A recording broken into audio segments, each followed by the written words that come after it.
today we are going to actually see the three wonderful matas within our Sanatana Dharma. And matam means a path shown by people who are all very sharp in mati na intelligence, spiritual intelligence, to show us a path which enhances our intelligence in our life. So the intelligent living on a spiritual side is possible by us when we follow the path shown by this extremely intelligent descents of divinity, Avatara Purushas. Matham, that's what it is. And this is what our opening page of namadwar.org looks like. And this is what we really believe in. This is what we really live. Whatever philosophy you may follow, stay true to it and chant the divine name. And when we say whatever philosophy you may follow, there are many philosophies, but the philosophy which major three philosophies which are like a bedrock for most of the other philosophies is these three. If we understand these three, generally other philosophies are minor variations from these three major philosophies. And the three major philosophies shown by Adi Shankara Bhagavad Pada's Advaita philosophy, Bhagavat Ramanujacharya's Vishishtadvaita philosophy, and Sri Madhvacharya's Dvaita philosophy. So these are the three major schools of philosophies or traditions. These are the Sanatana Dharma traditions with a sound basis on philosophy. Matam, that's why it's called Matam. And we thought today we'll talk about the three great matas in our Sanatana Dharma. And there are many common aspects for this. We'll see that first and see some minor changes in the three matams. Each of it is an ocean. So we are just trying to take the general consensus and the most, most obvious and the most common aspects and characteristics of these three matas. Before that, any matam or any religion for that matter has to address only these three stuff. It has to address what is called as, how do you explain Ishvara? And the word God is a very vague term in English. God has many aspects. And the most commonly agreed upon term for God in this philosophy is Ishvara. And then what is the individual soul? That conscious being which is seeing this world, thinking, and that which is trying to figure out all this. And what is the place of Jiva in your matam, in your tradition? And the third is obviously what we call as matter, you see. And we call it as cosmos, or we call it the universe. Anything which is insentient, which is matter, which is made of the five elements, etc. All this is called cosmos. And the common term in Sanskritam for that is prapancham. Everything is five, na? So prapancham. Prapancham is cosmos. And Jiva is the intelligent, conscious being which is actually looking at all this universe. And Jiva has two types of knowledge. You and me, that's what I'm talking about. Jiva na yaro nenekare. Jiva has two types of cognizance. One is it knows the world. The world does not know the Jiva because world is insentient. It is non-living. It is inert, if you can use the word jadam. And I am conscious. So I am seeing the world. So that's the first knowledge I have. Second is I have knowledge about myself. The fact that I exist is self-evident to me. So I have knowledge about myself and I have knowledge about the world. Now, these two generally all of us have. But to actually know about Ishvara, it is not within the universe or the Jiva to intrinsically know about Ishvara. It takes something else to know about Ishvara. Until Ishvara or Bhagavan or God reveals himself, it is not possible for us to know about Ishvara. And so we have three, okay? And the way in which Ishvara reveals himself is by his own intelligence, and that's what we call as Vedas. Almost every religion in this world would want to call the book which it swears on, actually, as a revelation, you see, because the moment you say it's a product of human intelligence, the actual value comes down. So at least some part of that book would be called revelation. And that concept is there forever in Sanatana Dharma, because Vedas are never taken as a product of human intelligence. It is not an intelligent person sat down and thought, maybe I should imagine these things, or this is what I think should be, etc. No. It is a state of discovery. Like you discover a gold mine, you don't create a gold mine, you don't invent it. You went on digging. When you have the right dedication and you have the right intuition, you are in the right place and there were right signs that you can dig, you went on digging and suddenly hit gold. So that is because the gold existed. And what this digger did was merely dig. Dig we must. And we keep digging until we get this gold. Gold always existed. How did that fellow know about gold? In this case, gold cannot talk, obviously. Gold has no interest because it is jadam. So the gold cannot guide us to that place, etc. He somehow found it. Can I use the word accidentally? And so he just merely discovered the presence of gold below the earth by digging. Now, take the example only for the discovery part of it. But now the gold which we are talking about is Bhagavan, who is conscious. Bhagavan who wants to reveal his presence to all of us. And that Bhagavan does by what is called as Bhagavan's intelligence called Vedam. Veda means knowledge, Vidna knowledge. And Vedas talk about what knowledge? Not just the knowledge about the world which can be anyway got by the intellect.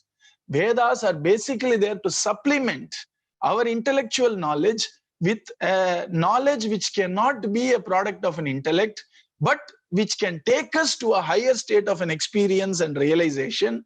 And hence, these Vedas are verily the intelligence of divinity. And it is discovered by a rishi who, instead of digging the earth, dug within himself. And then he went deeper and deeper and deeper. He went into a state called Samadhi. In that state of Samadhi, Bhagavan can freely reveal his knowledge to a rishi. But even that was not totally revealed to all rishis. Each of them got a fragment of that knowledge. And then all that knowledge, which is there as Bhagavan's intelligence, because in a painting lies the aesthetic sense of the painter hidden in it, right? For a person who is not very conversant with the aesthetics of painting, it would be a meaningless play of colors in a canvas. But for a person who has a trained eye, that person can see the genius in it and learn from it and understand the heart of the painter, right? So the trained eye is called the aesthetic sense when it comes to painting. When it comes to Vedas and spirituality, it is called Drishtim Jnanamayim Kritva. It is what is called as a Jnana Drishti. Jnana Drishti means having that spiritual sense, having that spiritual acumen, having that spiritual intelligence to realize the grand truth about these three. Right? That is what is real Jnana Drishti. And that is the reason why any matam, any religion for that matter, is worth the name only if we can explain the relationship between these three. If you ask me in philosophy, this is the trinity in philosophy. You need to explain these three. Who is Ishvara? Who is Jiva? What is the relationship? And then what is this world? How do you explain the world? How do you think the world came into being, etc. Right? So you have two aspects of it. One is a relational aspect, because obviously Ishvara and Jiva both are conscious beings, so there is no question of are they real or not. They are the reality. You see, that nobody ever questions in Sanatana Dharma. Mostly in most of the other religions also, they don't question the reality, and the eternal nature of the soul is never questioned. You see, because any religion has to accept some eternal aspect of existence. And in Sanatana Dharma also, Ishvara is eternal, Jiva is also eternal. Now the question is not whether these two are eternal or not. It's almost like a first kindergarten lesson in philosophy in Sanatana Dharma. They don't even question it. It is so obvious. And now the starting assumption of knowledge is Jiva is conscious. That which is conscious is eternal. Ishvara is conscious. That which is conscious is eternal. Now the question between the various schools of philosophy is the relationship between Jiva and Ishvara. You tell me what is the relationship. And then about the world, the question, is the world permanent? Is the world temporary? Is the world true? Is the world false? You see, these are the things. Now you may ask, why are they asking these questions? I'm going to discuss three important schools called Advaita, Vishtadvaita, and Dvaita. And I have told that in this order because that is the order in which these three philosophies or traditions were firmly established. All the three thoughts, all the three schools of thoughts always existed. You see, it was discovered, fortified, or made it into a proper structure by a three great descents of divinity. So when you say Adi Shankara Bhagavatpada did not discover Advaita, Advaita existed. He fortified it. And Visishta Advaita, our Bhagavat Ramanujacharya fortified it. Dvaita philosophy, Madhvacharya Swami fortified it. You see, he sort of made a structure and brought a tradition and protected it so that to this day, after 1,000 years, our Bhagavat Ramanujacharya, 1,000 years. Our Adi Shankara Bhagavatpada, there are two versions of it. One is 2,500 years back. Other one is about 1,200 years back. Whatever it may be, whether it's 2 million or plus or 1 million or plus, still 1,000 years, a religion has sustained, survived, lived. Why? Thrived and flourished. You have to imagine the penance and the, how else you say, the greatness of the personality who fortified it. That's why there is no ambiguity that all these three great Mahatmas were all descents of divinity in their own way. So you have these three relation between Ishvara and Jiva. What is the reality of cosmos? Anything else apart from these three is all included into one of these three. Any question you have can be classified into these three. That's the beauty of Sanatana Dharma, category of Munachurch. And even that category has been made it into two. Some people, Advaitis, they couple the Ishvara and Jiva together, saying, anyway, both are conscious, couple them together. So the entire theory of everything is about conscious and non-conscious entities. That's it. Two categories. That which is conscious, that which has consciousness as its intrinsic state. And that which has no consciousness, which is Jadam. So Chit is consciousness and Jadam is non-conscious. And then they ask one more thing. Jadam does not know Chit. Chit only knows Jadam. So there is only one thing, Chit. Theory of everything is in consciousness. Over. And that is how they piled it. And the categorization, you have to learn from our rishis, how beautifully they categorize, how they define the category, precision. So here, this is what is approach of any mata. So obviously, there are only three things possible. One is absolute oneness, other one is absolute non-oneness, and that there is something in between it's neither one nor separate. And everything else will come as a fine sense of difference between these three major categories, you see. And all of them Mahatmas. There is Gaudiya Mutt's philosophy called Achintya Beda Beda. Adon distinct na. And then you have Shuddhadvaita of Vallabhacharya Prabhu. Dvaita there is a matham, and there are many mathams like that.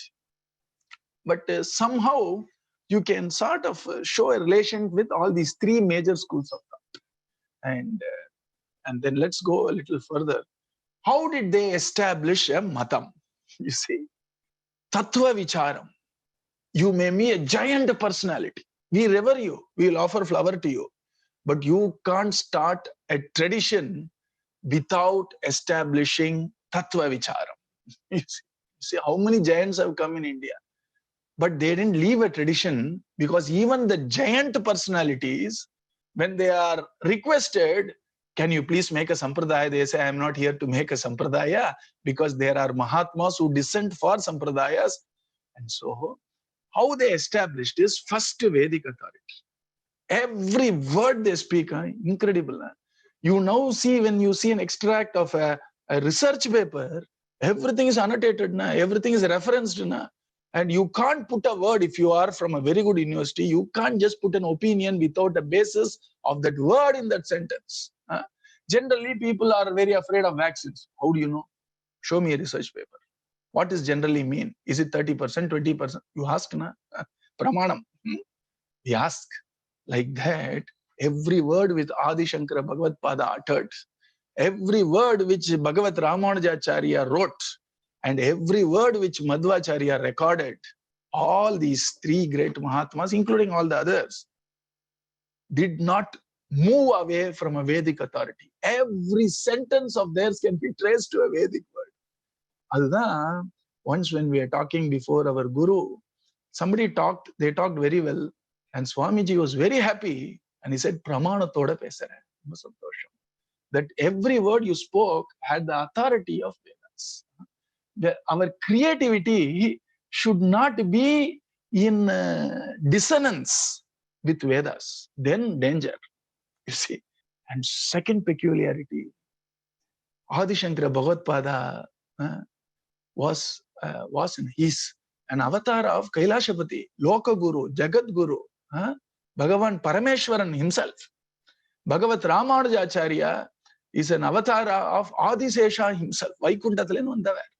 Madhvacharya was an avatar of Sakshat Vayu Bhagavan. You see, all these three Mahatmas had that infallible experience of that philosophy which they wrote. But nowhere have they mentioned, it is my experience, believe me. They didn't show their experience at all. They spoke only from the Vedic authority. That's the beauty of Sana. Now we don't realize its greatness. And we look for, somebody said, this is what I experienced. You also try. You experience, how will I know? I will experience the same thing. Am I an adhikari? Is that my vishayam? What is my sambandham? What is my pala? So if somebody speaks by a claim of their experience alone, danger.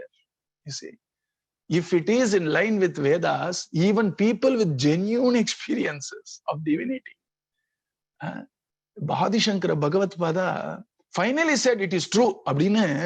You have to search, you have to pour through 50,000 pages of his work. Somewhere in a corner, after a very long discussion logically, he'll finally say, but it is true, because it is my experience. Small letters, or you say, in Tamil we say, Kuni Kurigi apdi ezhirkar. You see, he with tremendous abashedness, with tremendous shyness, with tremendous reluctance, he finally has recorded it. Same with Bhagavat Ramanujacharya. Avrikku theriyada, angendana vandavar. Same with Madhvacharya. But they don't claim. I saw, so believe me. This is the authority. This is my logic. All the three of them were par excellence logicians. If you look at their commentaries, now the logic which speaks through their heart, mind-boggling. They gave rigorous logic between this is the step, but this logic was not so-called free thinking. There is nothing called free thinking at all. We are all product of our little bit of our genetics. We are product of our nature. We are product of what we picked up here and there. We are an accumulation of all these thoughts everywhere. So I cannot be free in my thought. Every thought has a signature of my bias. But here Vedamata, or the philosophy in which they have used the logic, is in line with Veda's authority. It is not a free-flowing, let me see how do I do it type of thing. It is all within the confines of Vedas.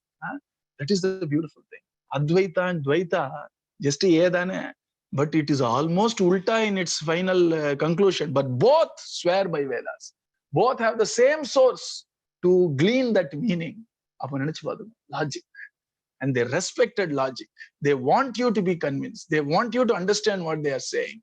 Nobody ever said, I'm telling so believe. You see, And it's for normal, common people who are not interested in reading, fine. They believe because they understand the greatness of a person. That's a great thing. Muda Bhakti is a big thing, you see. It's a gift if it is directed towards the right person. You see. அது வந்து பெரிய விஷயம், no doubt about it, nothing wrong in it. But then that is not how our religion is built on. Religion is built on Chaitanya Mahaprabhu was a great grammarian and a logician, number one in the world at that point of time. He merely threw away his commentary on logic, would have been a very great gift for humankind. But he didn't come here to teach logic, na? But he had the complete background of logic. He knows it. Summa, you see. And probably Bhagavan Sri Krishna came down as Mahaprabhu to show, being a professional logician and a grammarian, see what I do out there. Which clearly says, Vidya Vadu Jivanam Sri Krishna Sankirtanam, na, he lived it. You see. Anala,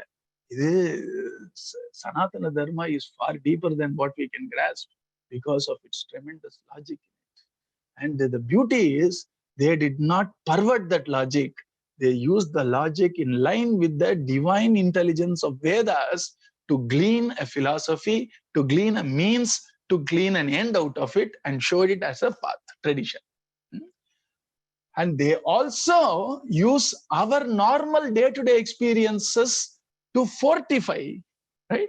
To fortify a very big extant truth. That which is very difficult to understand, abstract, etc. The truth is there, na? For us to grasp these big gaps, they used to always give examples, saying, is that not your experience? So if that is possible, this is also possible. So at least be open to this possibility, because Sanatana Dharma's spiritual growth is a travel of adventure. You see, it's an adventurous travel. But when you go in a territory where you know only a first few steps in the front, and suddenly the path will turn, that's an adventure. Na? And what a real adventure is, going from a little bit of known to more and more unknown. And in that exploration of unknown, knowing a little more. That's the adventure. And whole Shastras take us from that which we know, which is the world, and that which we think we know, which is us, to what you really are is this, not what you think you are. And then it says that which you can't even imagine, that which is called Ishvara, which you cannot mentally or intellectually cognize. I'm showing you a path. Come with me. It may not be logical to you, but it will be experiential, you see. And you can experience that. And that's how all the three paths take us, you see. They slowly allow our experience, our own experience of, say, sleep, dream, waking, our experience of getting deluded, our experience of getting fooled by this world. They use all that to slowly show you a possibility of going higher spiritually. And that type of gift, that privilege, only we humans have. And especially we humans who have been associated with Sanatana Dharma have. And especially we humans, even though associated with Sanatana Dharma by birth, being in a satsang, we have it. See? And that is the grandness of Sanatana Dharma. And these are the three things all the matastas, without exception, if they say it's a Sanatana Matas genuine tradition, three things are the ones which we derive authority from. First thing is Upanishads, which is the end of Vedas. It is called Vedic Pramanam, or Vedas are also called as Shruti. Shruti Pramanam is Upanishads. And then you have Bhagavad Gita. When I say Gita, Bhagavad Gita. Bhagavad Gita is part of Mahabharata. Mahabharata is part of what is called as Smriti. So that's called Smriti Pramanam. And then this is Vyasa Bhagavan's own aphorisms, Vyasa Vak. And that is called Brahma Sutra. Sutra, you all know, right? It's a very short aphorism, short formula, sutras. So that in 555 lines, he has covered every question you may ask, every doubt you may get, every aspect of human existence, divine existence, psychological existence, creation of the world. Everything answered in 555 lines. Na? See the divinity, or can I use the word divine genius of Veda Vyasa? 555 lines, everything answered. And to decode that 555 lines, We need such great Mahatmas to descend, like Adi Shankara Bhagavad-pada, Bhagavad Ramanujacharya. Madhvacharya wrote 4 bhashyas for the same set of sutra. Anubhashyam, Anubhashyam. The nu konja different. Anubhashyam, Anubhashyam. He wrote a bhashya, and then he realized people won't understand what I wrote. So he wrote his own commentary for his own bhashya. Appadi or logic, incredible. All the 3, the logic they bring in is mind-boggling. And it will take your intellect to its final ceiling. You see, that's the beauty of the logic. So, idallam blind belief kidayadu. Very, very rigorous logic. You see, and they use the pramana from these 3, what generally we call revelations, isn't it? So, your Upanishads are Vedas. Mahabharatam has Bhagavad Gita, which is Bhagavan telling, Samvadam with Arjuna, the divine song of Bhagavan. And here, Brahma Sutra are the aphorisms. They did not use their intellect to write, they used their dhyana shakti. Our Swamiji says, generally when you do, say a bhajan or a pravachan, we do something called dhyana shlokana.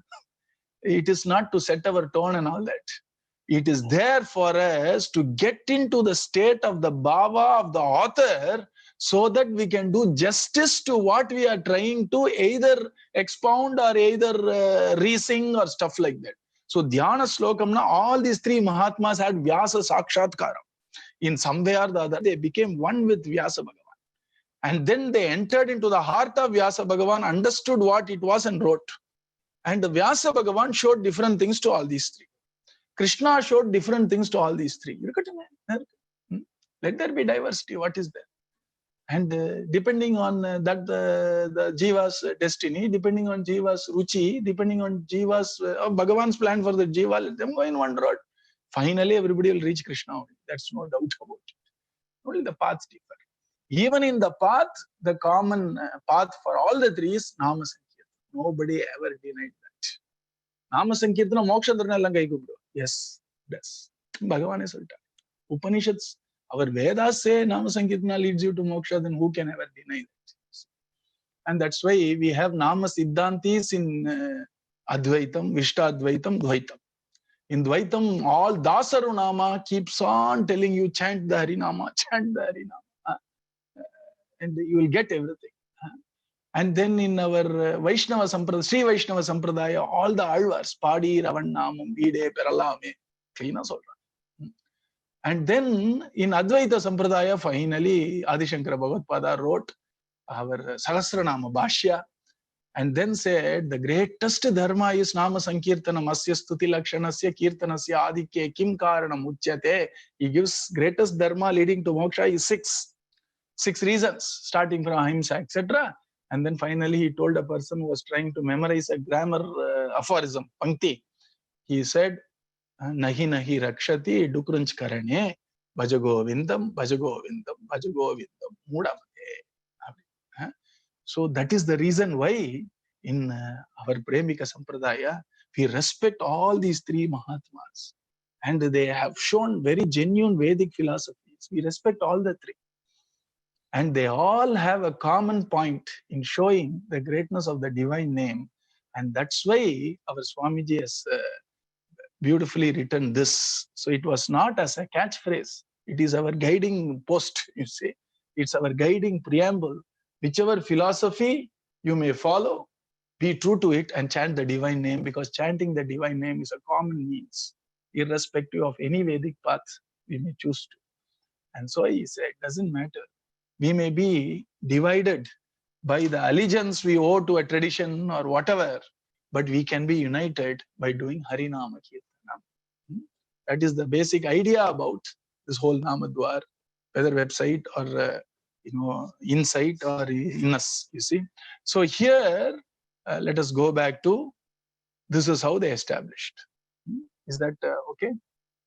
Vedas, authority, logic within the Vedas framework, and also our experience.